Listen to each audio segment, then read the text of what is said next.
5, 16, 19, 21, 33, and 10. Check results. You remember? Code 26. Wow, I think this might be the first time in a long time I know what number I'm on.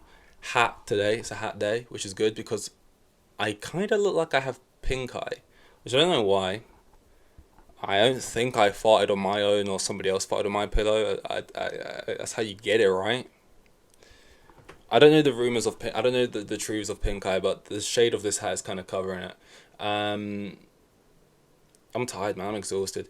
I actually left.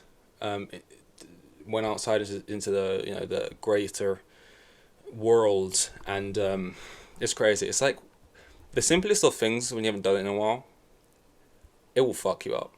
Like when I do a shift at work or something, or I remember no, I can't remember. I said, okay, I got an example. When I went back to work, I tried to like go back to a cinema job. I've done cinema jobs more than any other job probably because they're just so easy. The pay is awful, but I would rather work like bare hours on minimum wage if I like the job enough than do 3 4 days a week.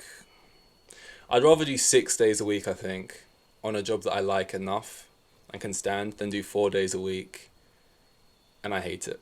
Because I've literally done both and I was like, no. Like I did the warehouse thing. It was 4 nights. Warehouse, just fucking hated it. But you got more time off. But then when I was working in the cinema, I remember, and that was more money as well, obviously. Cinema, 6 days probably the first one I did, and it was minimum wage. So I was like, you're doing all this work and it's like for peanuts. But when the management are just really chill, and you're usually working with people around your age, or usually from all the cinemas I've worked at have been pretty good. Just ushering as well, so it's not really directly with customers. It's just kind of doing your own thing. It's basically cleaning. You just go around cleaning screens, but like it's calm because you're just talking while doing it and stuff, and it's like cool. But even that, the first time I was like, you know what, I need a job for a few months. The first day I was like 3 hours in, and I'm thinking, a short shift in my opinion would be 6 hours. That's like a short shift. 5 6 hours. That's a short shift. 8 hours is like your standard shift, and then like 10 to 12 is like relatively long, right? Anything above that, that's crazy. So I was like 3 hours in, not even halfway through what I would consider a short shift, and my legs were gone, like they were shot. Like it's just having to stand up for that time. When you're not used to it, man, it hits you. It hits you. I've got a reason why I'm rambling about this nonsense. That's not important, because there's not much going on. We was blessed with beautiful news for a good 3 4 5 6 day period. That news is now vanished. Both work in a way, if you want to think about it. And yeah, so now I've only got a couple things which I need to spread out like butter on toast. The first and main thing is the Women's World Cup, which is on right now. Have you watched it? Have you seen it? I won't lie to you. I won't try and be that guy. I've not watched a single minute. Now, look, I've got nothing against the Women's World Cup or women's football, but I've not watched a single minute. It doesn't bring me in. You know, they're not doing anything wrong in that sense. Because I think these things just take a lot of time. They take a lot of time. I think sometimes people look at it and they go, women's football, men's football, it's the same sport, watch both. But I think you need to look at them as different sports. Like men's football is its own sport, women's football is its own sport. And women's football just feels like it's in an earlier, bit on its trajectory, on its curve, on its graph, and its whatever. So these things have to happen over time, over generations of players. Like right now, if I had to name players in the women's squad, I could probably name you like 3 or 4. If you asked me this a couple of years ago, I could name none. This is what I mean. These things happen over time and you get interest. I don't, like Lauren James, that's kind of easy because it's Chelsea. But, I don't know if Fran Kobe's in the squad, that's another Chelsea player. Ella Toon, I believe that's another one. I know more of them by faces. Bethany England, that's another one. The one who went in the jungle, Jill Scott, so, these things take time. What I will say though, is all the clips I've seen from the Women's World Cup actually looks raucous, like it actually looks good. so far I've enjoyed. Jamaica went throughout the groups, which was like those scenes are really good. Love that. I love limbs, and that's something that women's football was missing. Limbs. It's like it's hard to get into something when there's no one in the crowd, and it's like you can hear everyone, like you can hear the players too much, like you know what I mean, like COVID ball. But like when those were really good little highlights, because this is great. I wake up, I go on Twitter, and it's like I just see what's been going on. It's like it's either going to be football transfer stuff, Chelsea linked to some new guy I know, or like this and that, some 20-year-old kid for 20 million probably.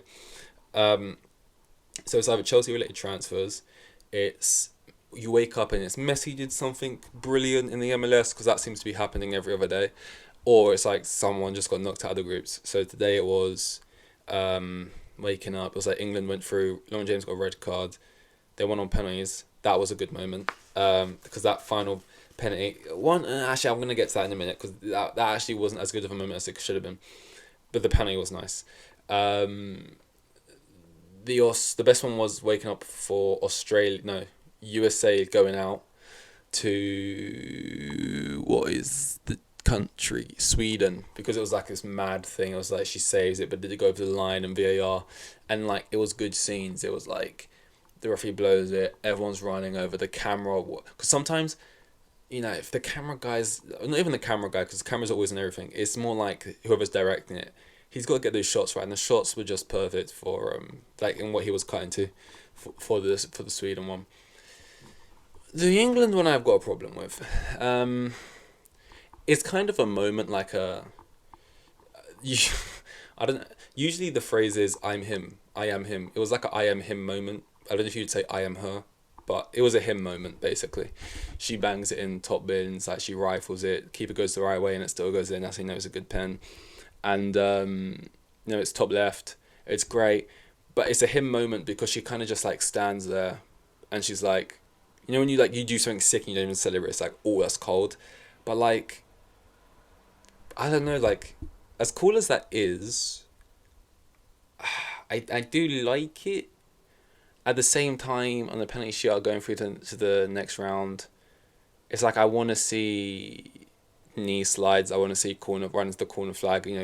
I want to see like just craziness. I don't just want to see you stand still and then your teammates just jump on top of you, and it's just kind of like. It was like, I kind of want. I didn't feel anything basically. Like when I watched the Sweden one and the Jamaica one, I felt something. I didn't feel anything. For the England one, I should have. But more importantly, when I talk about for the England game, and this is like football in general, and this ain't tennis. This ain't some cordial sport, because I didn't even agree with it for that, which is a cordial sport, when that bullshit was going around with the tennis player who did the thing or whatever. But in football, they always try and do this thing for kids crying in the stands, right? It's like, oh, man, this is the worst part. We hate to see. We hate to see the horror of the little kids broken. And it's like no one hates to see it. Actually, people inject those tears in my veins. Like that's the thing everyone wants to see if they're an opposition fan. Which sounds evil, but it's literally they're not crying because of it. And like if saying you want to see a kid cry, that's probably pretty evil. That's probably some Voldemort shit. They're crying over football. At the end of the day, it's not like they're crying because their nan died. Inject him. No, it's over a football game. We've all been there. We was all younger. You know what I mean? It's just a part of it. So they always say that. Another thing commentators always say: two players start fighting. Not like that baseball thing I was talking about yesterday. Like just sort of pushing each other a little bit. Or some swear words under the hand. And then the commentator's like, "Oh no, it's getting nasty now.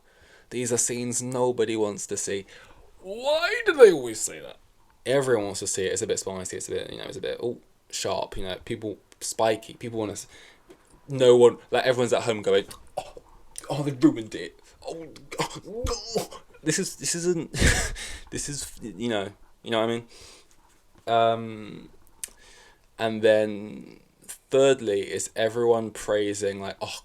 I think it was Ella Toon. I'm just gonna say Toon. Whoever scored the winning penalty. It's like, oh, class act. She is a class act because she went over to the goalkeeper, who was obviously just went out on penalties, and she's like giving her words of whatever, like, oh no, it's alright, whatever, you're great, this and that and this and that, you'll come back stronger next year, this and that, and it hurts, whatever, just whatever words of wisdom she was saying. And it's like there's like three players over this goalkeeper, like England players. And it's like, as class act, people are so quick to do, and it's like, yeah, I guess it's a nice thing to do, but also it's like, go celebrate with your fucking teammates. Two reasons. First reason, if you're gonna go over to a player who's like crying or whatever, you see opposition players do it all the time. It's like, they grab the back of the head and they like, I know, but a couple whispering is in their ear or whatever. But it's like, I remember Morgan Gibbs White, under 21s, like, there was this player balling after, not on the pitch, out the eyeballs, after England won. Was it on penalty? No, they just won in extra time, right? Or real time, I don't remember. For the under 21s Euros or World Cup or something, this year. And he was like balling and that. And then Morgan Gibbs White's got his arm around him. And he's like whispering stuff. He's like, no, mate, you can't tell me something. He's going on. And it's like, just walk up to them, like a hug, like a pat on the back, like a couple words. Like, that is all you need to do.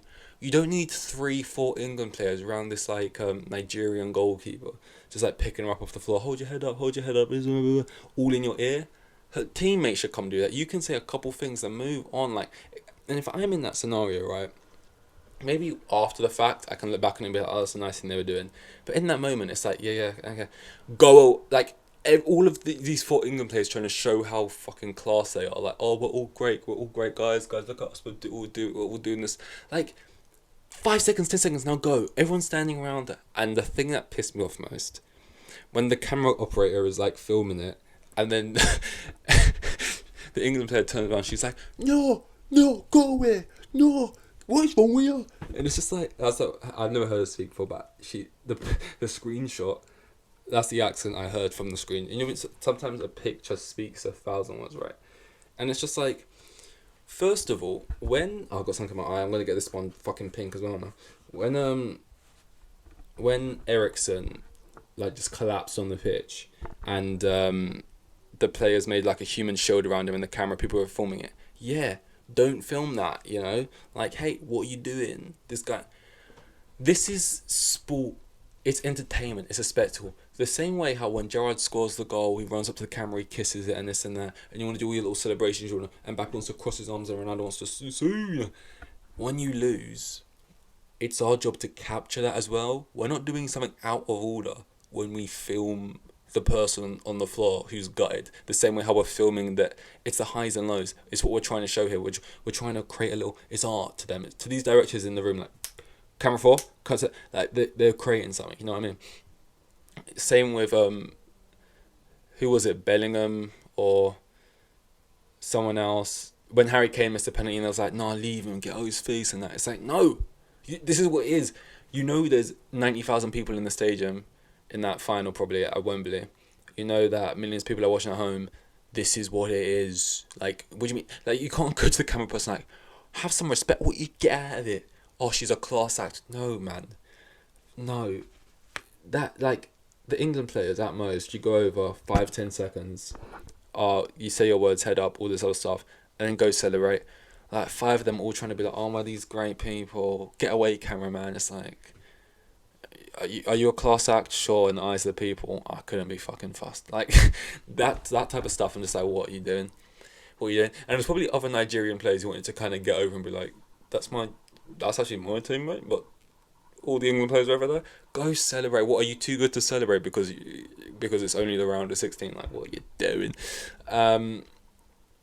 Yeah, so just the screenshot, I can just see it right now. No, get away, no. Like, relax, man. What are you going on about?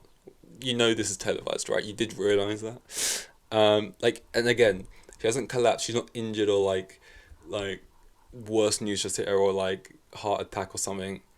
She lost the game. And we got to capture these moments, or we wouldn't be doing our jobs right. I'm saying like I'm part of the camera like band or whatever, like the crew, but no, it's like, come on. But yeah, oh my god, I can't believe I actually managed to drag that out. But I got into it. Both my eyes are itching like crazy right now. I don't know what I've done to them. Am I allergic to my cat? I don't know. It just feels like I might be. But no, I don't think so. I've explained this before. 226. See you in 227. Here with the kids, and they had like 3 kids, and the geezer was probably on like maximum 20 bags a year. Like the most boring bloke you'll ever meet. He was like a hero.